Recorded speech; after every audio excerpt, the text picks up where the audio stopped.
All right, this week on Camera Talk, we're looking at some kind of intelligence. Is it a foreign intelligence? Is it intergalactic intelligence? E.T. Phone home. Or is it just the artificial kind? Artificial intelligence, AI. What do you think you're doing, Dave? That's right. AI has really got its foot in the door in photography, and we're going to be looking at how far into the door that foot extends. So, why don't you do Dylan and I a favor, grab yourself something to eat or drink, something maybe a little recreational on the side. You just ate the most acid I've ever seen anybody eat in my life. And we'll figure this stuff out together, right? Are you ready, mister? Well, let's get it on. Here I am, Vietnam. Rain is always coming down. This is Camera Talk with Dr. Scott and Dylan. That's right, here we are, another week, another coughing episode. Dylan isn't quite over his whatever he's got that he brought home from school. So our little presentation may be interrupted every now and then with a little coughing fit, maybe a little nose wipage, demonstration purposes. There you go. Get that off of there. All right, so let's get on with it, right? So what are we here for this week? Well, we're not talking about any cameras or lenses or any photographic tips and tricks. What we are going to be talking about is artificial intelligence. This mission is too important for me to allow you to jeopardize it. That's right. It's not that real intelligence, it's stuff.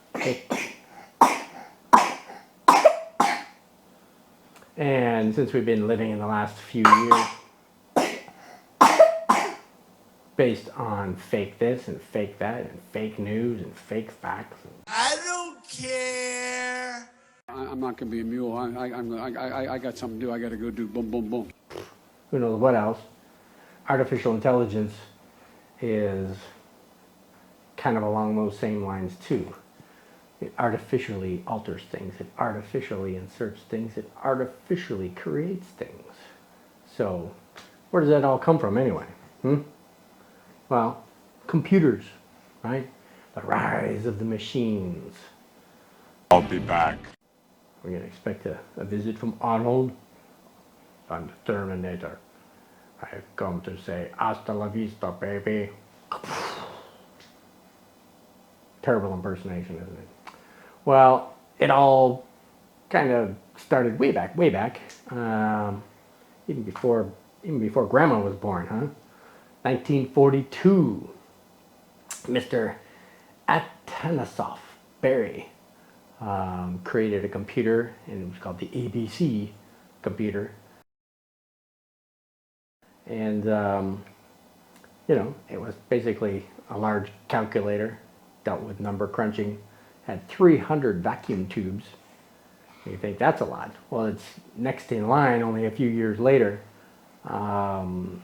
They came up with another one, the ENIAC, which stands for Electronic Numerical Integrator and Computer. So that was 1945. And you think 300 vacuum tubes was a lot? This one had 18,000 vacuum tubes. 18,000. That's how everything ran in the day. And again, it was a big fancy calculator. Took up 172 square meters of space. So yeah, it was a big deal. So, and don't use your shirt. Ew! My God, you disgusting little boy, you. And definitely don't use my shirt. Where did artificial intelligence come from, though? Well, there was a professor at Dartmouth College His name was John McAfee, and he coined the term artificial intelligence because they were designing computers at the time to calculate, complex mathematical, problems, and do it at much faster speed than what us humans could do at the time.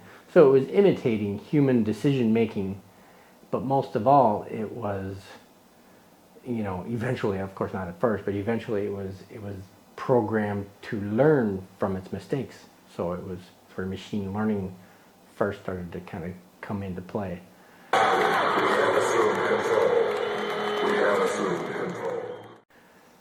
Now, photography was one of the genres that kind of jumped on board with artificial intelligence and said, "Hey, that sounds like something that could really benefit us photographers, right?"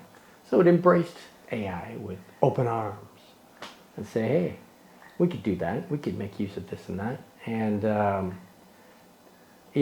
few of the forerunners in that arena were Topaz Labs, Skylum, which produces Luminar, which is what I use. Adobe, everybody knows Adobe from Lightroom and Photoshop and whatnot. Capture One, DxO, etc. Are all jumping into the game, and it develops very quickly. It wasn't that long ago there were just a few little AI sliders here and there. Now entire programs are, full of AI sliders and options. And some people may say, well, that's kind of cheating, right? Letting the computer do all the work for you and whatnot. Get the fuck out of here. Well, look at it as you may. Somebody who like me, or like Mr. Dillon here, Mr. Busy Guy, anything that can shortcut your workflow is going to be welcome. And AI was one of those things that did it for me. I could basically, like this photo here, took me maybe 5 minutes, maybe 10 minutes to finish up with it. Whereas before AI came along, it would probably be like an hour to get your finished product. And hey, that's 10 minutes versus an hour. That's 50 minutes that I could be doing something else with. So I am one of the people out there embracing AI. I like you a lot. But there's a lot of talk too from other photographers saying, "Oh, it's going to kill the business or drive down prices and everything," because companies now, instead of hiring photographers to do product shoots or take pictures of their models or their employees or whatnot, with the software that's out there now and the software that's developing as we speak, is jumping leaps and bounds as far as its capabilities go. And so a lot of these companies may be saying, well, instead of hiring people to do this and spending $10,000-$20,000 for a big photo shoot all day, we could just hire our advertising department to put something together and let the software create their images. So that's kind of what the fear is out there and what's happening. And just like everything, when it's a new a new product or a new technology or anything else, everybody who's not involved in it goes, that'll never replace us. Things like smartphones. When they first came out, sure, their pictures kind of sucked compared to using a decent camera. Well, nowadays, the cameras and whatnot in the cell phones and smartphones still kind of suck, but the software is where the magic happens. So anybody's, iPhone 14 is going to be able to take some pretty damn good shots. And you can see it all over the internet, all over Instagram, all over Facebook and everything else. A lot of these really nice photos were taken on the cell phone. So, again, people thought that would never happen, and yet here it is happening. right before your very eyes. So again, AI may seem like, oh, it's just Hollywood, it's not, and you can see examples, and I'll show you examples here because I, played with a few of these myself. The art generators, not exactly photography generating stuff, but I was doing it just for the fun because I don't want to pay. Cheap bastard. It's not like I don't have the money to pay for it. It's just it's not something I can see myself using very much, so why pay for it? So I just used the free options, and I did a few pictures using Dylan here, and turned him into art. So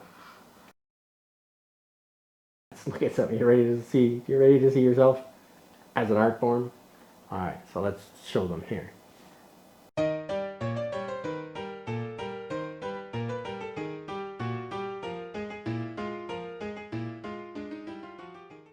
All right, so that was what did I use? Night Cafe, I do believe it was, or Starry AI. I forget which one. But anyway, so you can see the examples there. 3 pictures of Dylan, 3 pictures of what happened to Dylan when he got turned into art and what that looked like. Of course, you would never recognize that was him. No shit, Sherlock! In the artwork, but you can see again what the AI can do. And as far as if I sat down with with some stretched canvas and some acrylics or oils and a paintbrush, I probably couldn't produce something like that myself.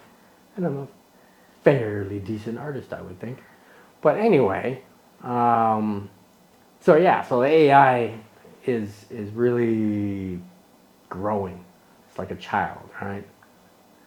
I'm not comparing you to software, but that's because, actually, to be honest with you, mister, the AI could probably grow and do things much faster than you can. All right? Don't be offended by that now. Screw you guys, I'm going home! All right. Back to the show. So, some of the art generating AIs that are out there that you can check for yourself. Again, they have some free options, and then there's paid options. But the big name ones like DALL-E, DALLE,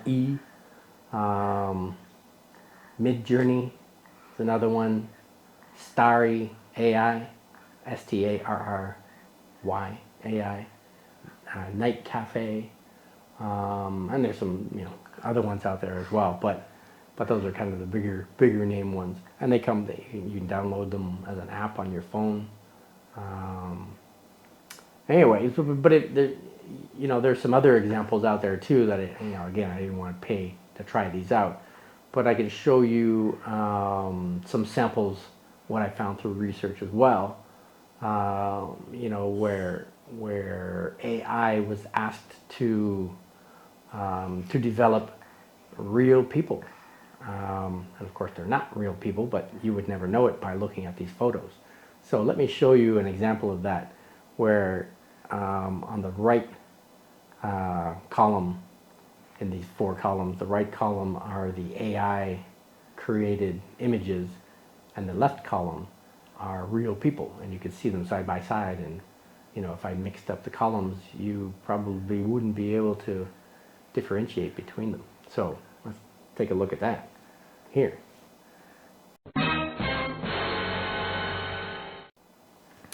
All right, so that was our little rant. Well, it's not really a rant because I'm not complaining about it, but there are people who will complain, guaranteed. There's a lot of people out there who are just plain old afraid of artificial intelligence anyway.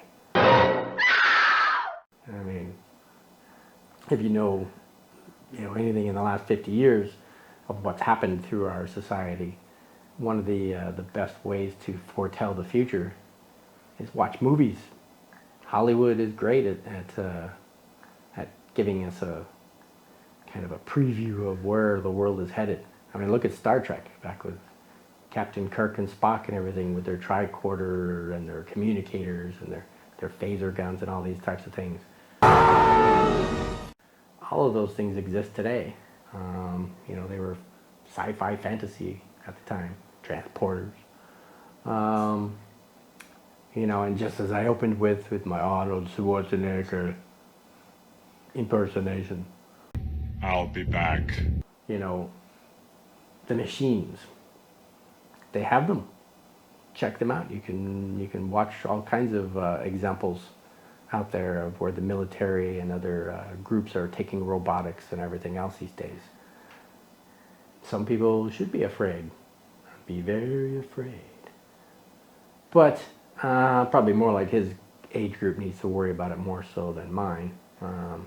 Before the machines take over the world, I'll probably be on death's bed anyway. At least we're not fucking idiots. So I'm not all that freaked out about it. But you should be, mister.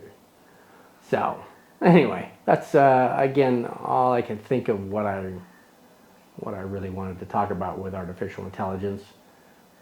Fear it, not fear it, ignore it and hope it goes away. Ain't gonna happen. So work with it is what I say. Go with the flow. I was the same. I have an iPhone now. I remember when iPhone 1 came out, I laughed at it and said, oh, what a toy. I was a BlackBerry user at the time, and I insisted that my phone had a keyboard, a physical push-button keyboard. And I played with my, I used to work with this girl who had the iPhone 1. And immediately within minutes of playing with this thing, I deleted 3 or 4 of her emails and I don't know, a few other things I did wrong with it. I apologized, gave it back to her, and never played with it again until, wow, 2012, I think.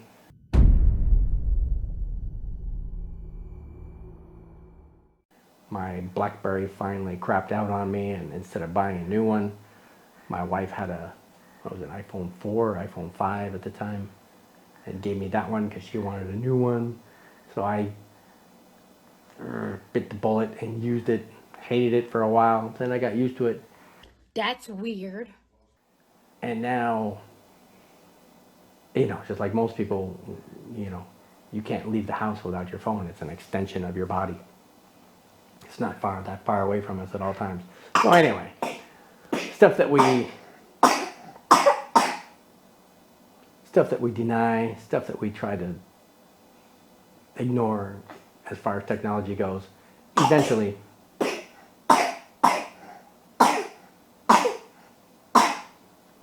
ends up being a part of our lives, whether we like it or not.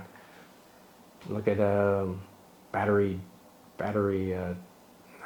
operated cars these days, Tesla and whatnot. Again, it was a joke when it first came out. It was like, nobody's gonna have a battery car. Well, they're slowly moving up the ladder as far as how people are getting around in cars and everything else happening, or trucks and whatnot too. But anyway, all that aside, artificial intelligence, photography helps me a lot, especially with workflow. Sometimes the artificial intelligence takes care of the stuff that I don't even know how to do anyway. If you're going to learn Lightroom and Photoshop and whatnot, you can't just learn that in a week. It's going to take you months and months, if not years, to become really good at it. So I don't want to invest that much time. A quick click, click, click, slide, slide, slide, boom. The software does it for me. I'm happy with it. I don't care how it did it. I'm just happy with the results. So maybe you will be too. And with that said, because we're a Luminar user, I have a link in the description below. If you click on that, you can get yourself a copy of Luminar Neo, which is their latest greatest with artificial intelligence all over the place, for only $70. Normally it's $80, but if you click on our link, you'll save $10. And what do we get for that? We get a little kickback for that too, right? Yeah, kickback.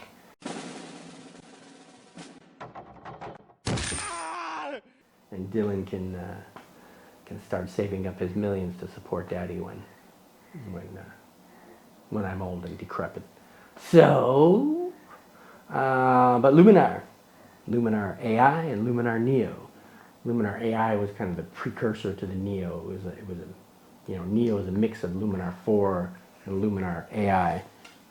Let me help you with that breathing you got there, mister. And, you know, again, it's some great bit of software. I've been using it for a couple of years now. It has its glitches, of course, because it's new. They're always upgrading things, but you buy it and it's yours for life. You never have to pay for another upgrade unless you want to. You know, otherwise, just use it for what it is. And, hey, stop playing with boogers, mister. Get that out of there. And so, yeah, you can save $10 and buy it for $70.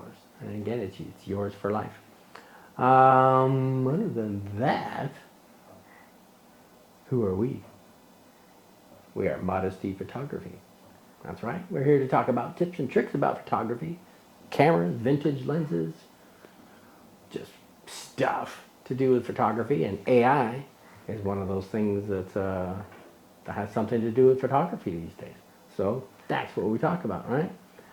So you can do us a favor, because we need more support, right? The more support we have, the more exposure we have to the world. So, why don't you do us a favor and subscribe? That's right. But we need more, right? We need subscribers on this side. Subscribe. Are you happy with that? You want to do it more? All right, let's do one more for the power of the subscription. Subscribe. And what else does YouTube like besides subscribers? They like the thumbs up too, right? And that gives us an opportunity to show you the thumbs up girls. Dylan's favorite part of the show is he likes the blonde in the front. So thumbs up. Do do do do do do do do do. Thumbs up.